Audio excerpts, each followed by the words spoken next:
Баршаңызға сәлем. Бүгін біз сарымсақтың адам ағзасына тигізетін пайдасы мен зияны туралы айтатын боламыз. Денсаулық туралы пайдалы видеоларды жіберіп алмау үшін видеоны соңына дейін қараңыз. Лайк басуды ұмытпаңыз.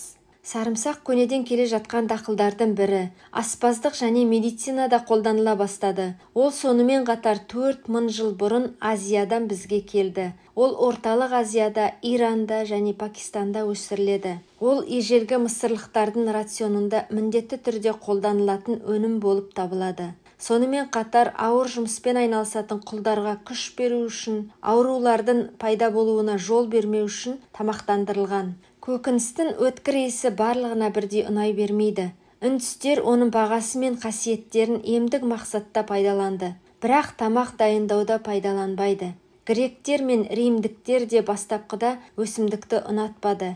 Иісі өте өткір және тұрақты.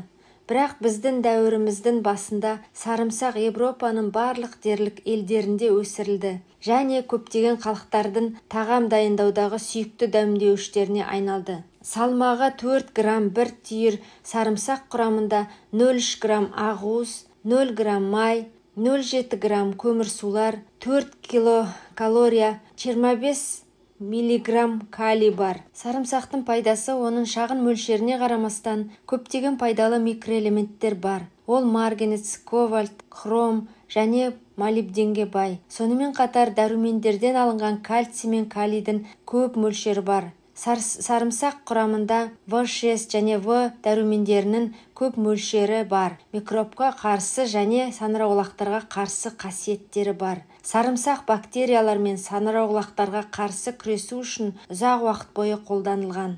Ағылшын тілінде сөйлейтін елдерде оны кейде тіпті бактерияға қарсы қасиеттеріне байланысты және құрамында аллициннің болуына байланысты орыс пенициллині деп те атайды. Кейбір тері аурулары мысалы сүйел және жәндіктердің шаққанына, сарымсақ майына немесе ұсақталған шикі сарымсақтың әсері бар. Сондай-ақ американдық зерттеушілер айтады, сарымсақты суық тиюдің алдын алу үшін ересектерге қолдану керек деп. Дегенмен оны жеу симптомдардың ұзақтығына әсер етпейді. Егер адам ауырып қалса, ол ауруға көмектеспейді және вирустармен күресуге көмектеспейді. Сонымен қатар иммундық жүйені нығайтуға қабілетті емес, бірақ көкөніс ретінде ол адамның тағамында болуы керек. Жақсы пайдалы көкөніс ретінде ол адамның рационында болуы керек және қатерлі ісіктің кейбір түрлерінің даму қаупін азайтады. Қытайдағы ауруларды бақылау және алдын алу орталықтарында жүргізілген зерттеуге сәйкес, шикі сарымсақты жеген адамдар бақылау кезеңінде өкпенің қатерлі ісігінің даму қаупі 44%-ке төмен болған. Ғылыми авторлары бұл көкөністе қатерлі ісікке қарсы химиопрофилактикалық зат бар деп есептейді. Американдық ғалымдар сарымсақта кездесетін күкірттің органикалық қосылыстарын анықтады. Ми ісіктерін тудыратын жасушалардың кейбір түрлерін күкірт жоюда жоғары тиімділік көрсетті және сарапшылардың олардан толыққанды терапия жасау үшін қосымша зерттеулер жүргізуде. Қытайдың басқа зерттеушілері 2013 жылы ғылыми мақала жариялады. Онда амариак тұқымдасына жататын көкөністердің қуық асты безінің қатерлі ісігінің даму қаупі азайтуға әсері туралы жазған. Әсіресе ғалымдар сарымсақ жүрек ауруы қаупін төмендететінін атап өтті. Медицина мектебінің зерттеушілері сарымсақ майының құрамдас бөліктерінің бірі жүрек денсаулығын сақтауға көмектесетінін анықтады.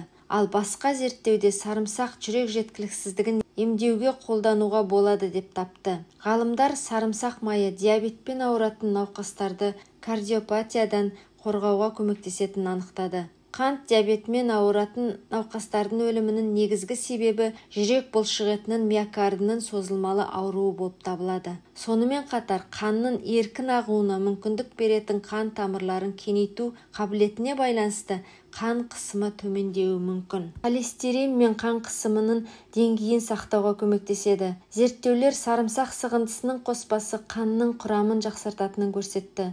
Ол сонымен қатар қан қысымының айтарлықтай төмендеуіне әкеледі. Басқаша айтқанда, сарымсақ сығындысы холестерин деңгейін төмендетеді, сондай-ақ гипертониямен ауыратын науқастардағы қан қысымын төмендетеді. Бауырды алкогольдік ішімдіктерді ұзақ уақыт тұтынудан зақымдануынан сақтайды. Токсикологиялық институтының ғалымдары сарымсақтан алынатын күкірттің органикалық қосылыстарын көрсетті. Этанол тұтығу стрессін тудыратын қорғаныс әсерлері бар және сау мүшелердің жұмысын қолдайды. Әйелдердің денсаулығын қолдайды.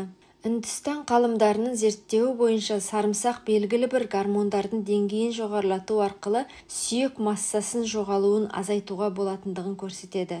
Әсіресе бұл әсер егде жастағы әйелдерде құрғақ сарымсақ сығындысының күнделікті дозасын тұтыну кезінде көрінді. Яғни шамамен 2 грамм сарымсақ аптасына бірнеше рет жеу керек. Тағы бір халықаралық ғалымдар тобы сарымсақ жеу остеоартриттің қабыну белгілерін жеңілдететінін анықтады. 12 апта бойы сарымсақ қабылдау арқылы әсіресе әйел адамдарды артық салмақ пен семіздік және тізедегі ауырлықты төмендететінін көрсетті. Зерттеушілер жазғандай, тамақтарында көкөністер, пияз және сарымсақты көп қолданатын әйелдерде артроздың деңгейі төмен болған. Артроз ауруы буынның, шеміршектің, байламдардың, бұлшықеттердің және шеміршек сүйектерінің барлық компоненттерін зақымдайтын ауру. Сарымсақты қанша жеуге болады? Тәулігіне жарты немесе бір түйір сарымсаққа дейін жеуге болады. Бұл мөлшерде шамамен 3000-6000 микрон бар. Бұл шайнау немесе пісіру кезінде сарымсақ бөлшектенген кезде пайда болатын зат, яғни бактерицидтік әсері бар.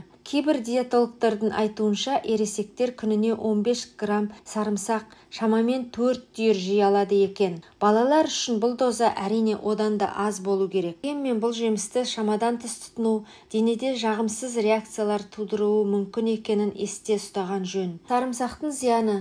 Сарымсақ көптеген пайдалы әсерлеріне қарамастан, оны тағамыңызға өте мұқият қосыңыз. Сарымсақты жегенде ауыздан жағымсыз иіс шығуы, изжога және диарея сияқты жанама әсерлерді тудыруы мүмкін. Бұл әсерлер шикі сарымсақты тұтынғанда пайда болады. Сарымсақты теріге жақса қауіпті болуы мүмкін. Тері күйіп қалуы сияқты. Сарымсақ қоспасы бас ауруын тудыруы мүмкін. Бұлшықет ауруын, бас айналу және аллергиялық реакциялар тудыруы мүмкін. Сарымсақ жегеннен кейін демікпе ұстамасы немесе тері бөртпелері болуы мүмкін. Егер өзіңізден осындай ұқсас белгілерді байқасаңыз, дәрігермен кеңесіңіз. Егер сіз қанды сұйылтатын препараттарды қабылдасаңыз, сарымсақ қоспасын қабылдау дәрінің әсерін күшейтуі мүмкін.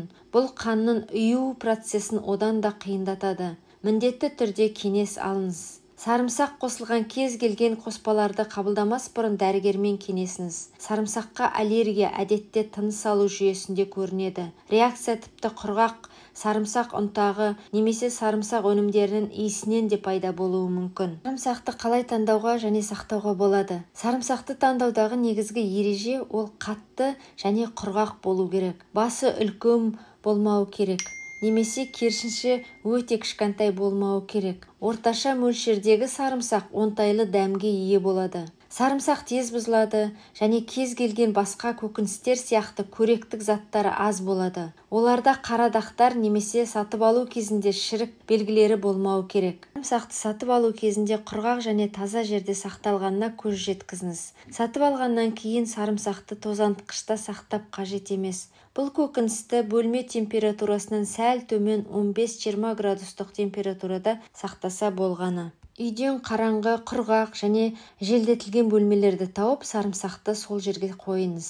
Сарымсақ зиянкестерден ерекше қорықпайды, өйткені оның құрамындағы химиялық заттар оны қорғайды. Оларды қорапта немесе сеткаға салып сақтаған дұрыс.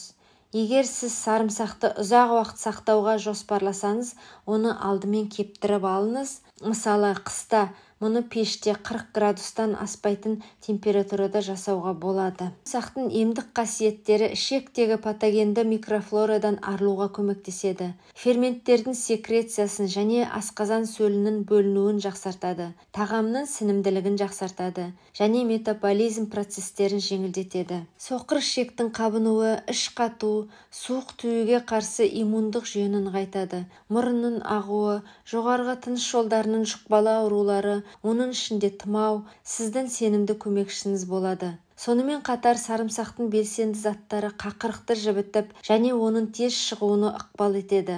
Ол жүрек тамыр жүйесін емдейді, жаман холестерин деңгейін төмендетеді, қан тамырларының қабырғаларын жақсартады, серпінділігін арттырады және атеросклероздың алдын алады, қан ұйғыштығының пайда болуын болдырмайды, жүрек соғысы гипертония үшін қолданылады, жүрекке салмақ түсіруді азайтады, жүрек бұлшықетінің жұмысын арттырады. Сарымсақтың құрамында аллициннің болуына байланысты қан айналымын жақсартады, қатерлі ісікті болдырмайды, жасушаларға теріс әсер ететін және олардың қалыптан тыс дамуын қоздыратын денедегі бос радикалдарды жояды. Ол бауыр мен өт қабының ауруларында қолданылады, өйткені ол жасушалардың қалпына келуіне ықпал етеді, өтті сұйылтады және ерлер мен әйелдерге бірдей тастардың пайда болуына жол бермейді. Дезинфекциялық қасиеттеріне байланысты несеп жыныс мүшелерінің проблемалары үшін пайдалы. Ол қабыну процестерін тез жояды. Сарымсақ жүйке жүйесінің жұмысын қалыпқа келтіру үшін және егде жастағы адамдарда шамадан тыс стресс үшін пайдалы. Сарымсақ кәрілікті, инсульттің пайда болуын болдырмайды. Балалар үшін сарымсақ антигельминтикалық ретінде қолданылады. Айта кету керек, сарымсақ таз кезінде мозоль мен сүйелдерді кетіру, абсцесстер мен іріңді жараларды емдеу үшін қолданылады. Бұл көкөністерде күшті заттар бар. Оларды артық жеп қою жағымсыз салдарға әкелуі мүмкін. Сіз өте сақ болыңыз және шамадан тыс пайдаланбауыңыз керек. Сонымен қатар бұл көкөністі алдағы операциядан 1 апта бұрын аш қарынға тұтынуды шектеу керек. Өйткені бұл панкреатитте, бауыр ауруларында қанның июына әсер етеді. Ас қорыту жүйесін қатты ынталандырып изжога тудыруы мүмкін. Және семіздік кезінде аппетитті ашып жүруі мүмкін. Және эпилепсия кезінде приступ тудыруы мүмкін. Мен бейне жазбам аяқталды. Денсаулық туралы пайдалы бейнелерді жіберіп алмау үшін менің каналыма жазылып және лайк басуды ұмытпаңыз. Алдын ала рахмет.